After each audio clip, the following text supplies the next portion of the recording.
Donc, nous allons maintenant voir la résolution d'un système d'équations à l'aide de la méthode de résolution graphique.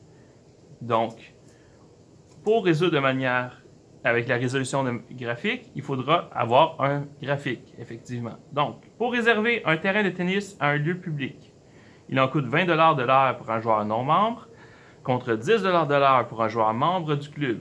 Il faut savoir que la carte de membre coûte 50 $ pour l'année. Quelles sont les deux variables pour cette situation? Y, c'est la variable dépendante, X, la variable indépendante. Donc, on ne sait pas le nombre d'heures qu'on va pouvoir jouer. Donc, X, c'est le nombre d'heures. Et Y, ça sera le prix ou le coût, peu importe comment vous nommez ça. Eux, ici, ils ont appelé ça le temps de location en heures et le coût total. Peu importe. Donc, c'est des dollars. Donc, on a le nombre d'heures et on a le coût total. Ensuite, pose deux équations qui représentent chacune des situations. Donc, pour un membre, quelqu'un qui est membre, quelle équation qui représente cette situation? C'est que le coût total va être égal à 20 fois le nombre d'heures, X. Pour quelqu'un qui est non membre, la situation peut être représentée comme que le coût total, c'est égal à 10 $ par heure, donc 10X, plus un coût de base de 50 $. Donc là, j'ai écrit deux équations sur cette situation qui représentent les deux situations ici. On va maintenant tracer chacune des droites. Coût de location pour les joueurs membres et non membres, coût total, heure de location. Si j'ai 0 heure, ça va coûter 0 $ pour les membres. Si j'ai 2 heures, ça va coûter 40. Si j'ai 10 fois 20, ça va être 200. Donc 10 et 20, 200. Donc j'ai trouvé 2 points. Je vais tracer ma droite.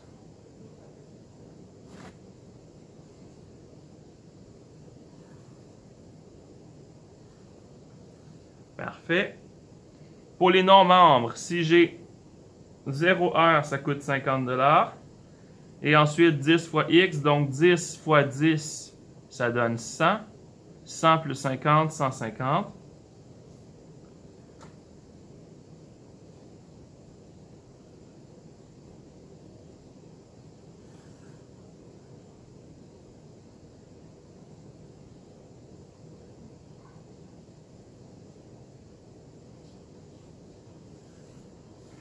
D'accord? Là, j'ai tracé les deux droites. Donc ça, c'était pour les membres.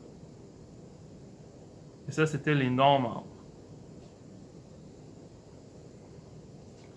Quel est le couple-solution? On voit que graphiquement, mon couple-solution, il est ici. C'est le couple 5, 100. Donc, quel est le couple-solution 5, 100? Qu'est-ce que ça représente dans le contexte?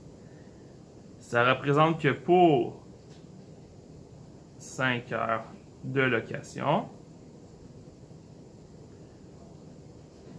le coût est le même pour les membres et les non-membres. Donc, pour 5 heures de location, ça coûte 100 $ que tu sois membre ou non membre.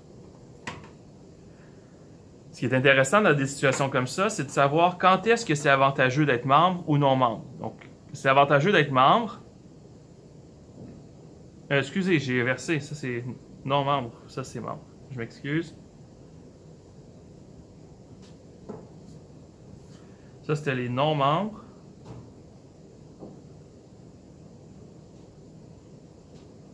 Ça, c'était les membres.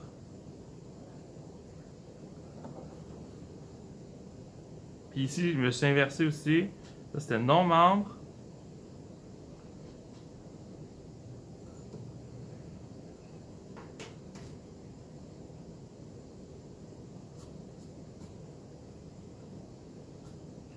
Donc, vous voyez, j'ai voulu faire le problème un peu rapidement. Je me suis complètement trompé.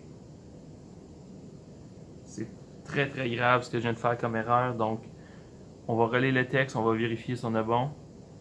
Il en coûte 20$ de l'heure pour un joueur non membre. Donc, non membre, c'était 20x. Et un joueur membre, c'était 10x plus 50. Et là, mon graphique fonctionne. Parfait. Vous avez vu, imaginez que j'étais dans un examen.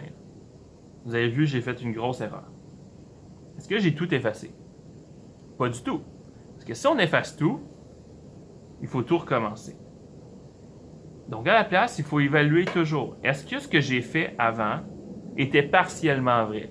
Bien oui, c'était partiellement vrai. Mes équations étaient bonnes, mon graphique était bon. Tout ce que je m'étais trompé, c'était l'identification de mes équations et l'identification de mes droites. Donc, c'est vraiment très important de ne pas tout effacer quand on fait une erreur. Simplement vérifier quelle était notre erreur et qu'est-ce qu'on peut faire pour l'ajuster. Il n'y a rien de pire pour un enseignant que de corriger un examen dans lequel on voit que, par exemple, l'élève avait fait tout le problème, s'est rendu compte qu'il s'est trompé, a tout effacé et n'a pas eu le temps de recommencer. Laissez vos démarches, essayez de les ajuster si vous trouvez une erreur. Il y a les courbes de solution, c'est 500. Donc, c'est le même pour les membres et non-membres. On pourrait même dire que si on a moins de 5 heures de location, c'est plus bénéfique pour nous d'être non-membre, parce que ça coûte moins cher. Et si on a plus que 5 heures de location, c'est plus bénéfique pour nous d'être membre. Je vais poursuivre. Voici un système d'équations. Donc, j'ai les deux droites ici. Trace chacune des droites dans le plan cartésien.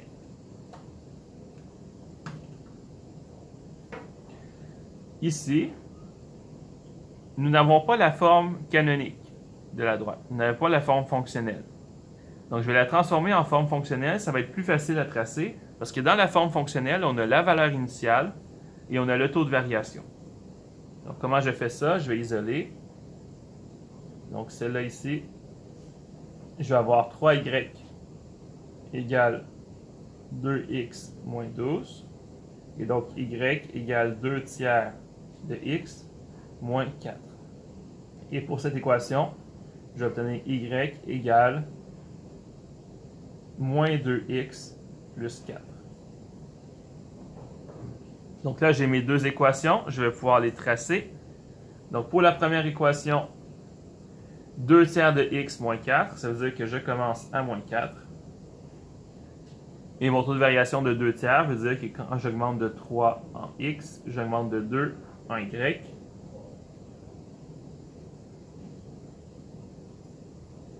Ça me donne cette droite. Pour la deuxième équation, y égale moins 2x plus 4, je commence à 4. Un taux de variation moins 2 veut dire que je descends de 2 à chaque fois que mon x avance. Y va descendre de 2 à chaque fois que mon x augmente de 1. J'obtiens ceci. Et je vois donc que le point d'intersection ici, c'est le point 3, moins 2. Je pourrais valider dans mes deux équations. 2 tiers de x fois 3 moins 4. Est-ce que ça me donne bien moins 2? Eh bien oui. Et moins 2 fois x qui est 3 plus 4. Est-ce que ça me donne bien moins 2? La réponse est oui. Donc je vois que quand x égale 3, dans les deux équations, mon y c'est moins 2. Donc quel est le couple solution? C'est le point 3 moins 2. Et dans les deux derniers exemples qu'on vient de faire, celui-là et celui-là, il y avait combien de couples solutions possibles? Il y en avait un seul. Il y a un seul couple solution possible pour deux droites qui sont séquentes. Exemple 3. Trace graphiquement la situation suivante. Donc, encore une fois, je vais l'écrire en notation fonctionnelle pour que ce soit plus simple à tracer. Je vais obtenir 3y égale 6x plus 9. Et donc, y égale 2x plus 3. Et pour cette fonction-là ici, je vais obtenir y égale 2x moins 2. Donc, si je le trace, j'ai plus 3 ici. Donc, j'ai une droite qui commence à 3 et qui a un taux de variation de 2, comme ça.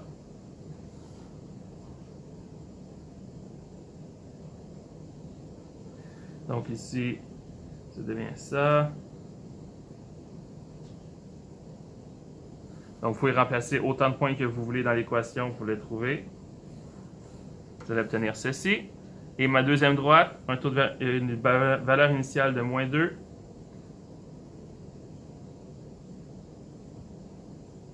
On remplace autant de points qu'on veut et on trace notre droite. La taux de variation de 2, ça va vous donner ça.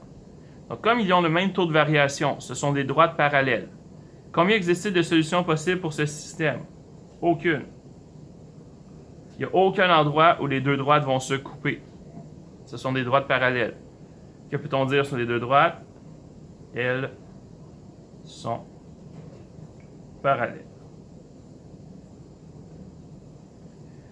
Même chose pour lui ici. Je vais écrire en notation fonctionnelle. Ensuite, je vais les tracer. J'obtiens donc 2y égale moins x moins 4.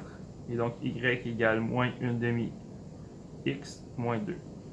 Et pour cette droite-là ici, 4y égale moins 2x moins 8. Y égale moins 1 demi x moins 2. Donc, je commence à moins 2.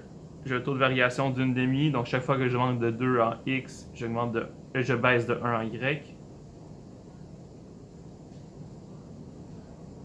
Donc, on peut aussi remplacer, par exemple, x par moins 2 et calculer la valeur de y. Ça fonctionnerait aussi. Et donc, j'ai le graphique suivant.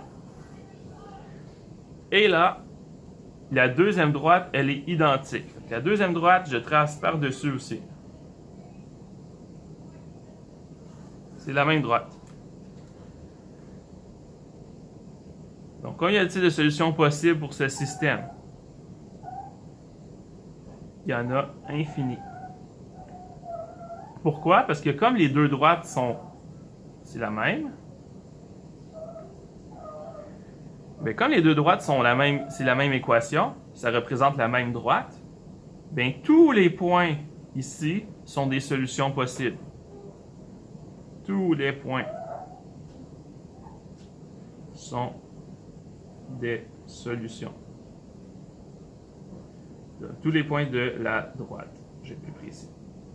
Donc, tous les points de la droite, ce sont des solutions. Parce que tous les points, ce sont des endroits où les deux droites sont la même. Donc, que peut-on dire? Ce sont des droites qu'on appelle des droites confondues. Donc, ce sont des droites confondues parce que les droites sont vraiment une par-dessus l'autre. Donc, tous les points sont des solutions. Donc, vous voyez, il y a trois possibilités pour les droites. Soit nos droites sont séquentes, donc elles se coupent en un seul endroit. Soit nos droites sont parallèles, elles ne se coupent jamais, il n'y a aucune solution. Ou soit les droites sont confondues, donc ça veut dire que c'est la même équation, et donc tous les points de la droite sont alors des solutions. C'est ça qu'on va noter ici. Conclusion, pour la résolution par la méthode graphique. On trace les droites qui représentent les équations. On vérifie le nombre de solutions selon les différents cas possibles. Donc ici, nombre de solutions 1. Où les trouver, c'est l'intersection des deux droites. Et type de droite, c'est des droites qui sont séquentes. Ici, nombre de solutions 0. Là où les trouver, nulle part, il n'y en a aucune. Et le type de droite, c'est des droites qui sont parallèles.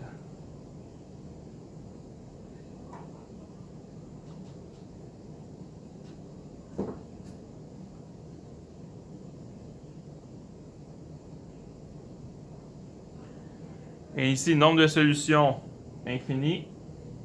Où peut-on trouver ces solutions? N'importe quelle.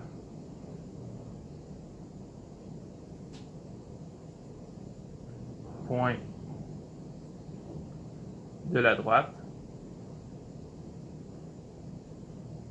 N'importe quel point de la droite, ça va être une solution. Et type de droite, c'est des droites confondues. Donc, il peut arriver que la résolution graphique ne soit pas vraiment efficace pour différentes raisons. Soit les équations des droites sont données sous forme variée, Donc, imaginez que vous avez plein d'équations de plein de formes différentes. Ça se peut que ce soit moins le fun à faire un graphique avec ça. La solution du système, ça se peut que ce ne soit pas des coordonnées entières. Donc, imaginez qu'on se croise à moins 1,295 et y égale 2,393. Dans un graphique, ça va être dur de voir ça. Donc, quand nos deux droites se coupent à un endroit très précis, facile à voir, que les droites sont faciles à tracer, c'est une bonne méthode. Mais les méthodes algébriques, selon moi, sont plus efficaces, plus précises et plus utiles. Donc, on va le voir dans les prochaines sections. 3 méthodes différentes pour résoudre algébriquement des droites. Bonne journée!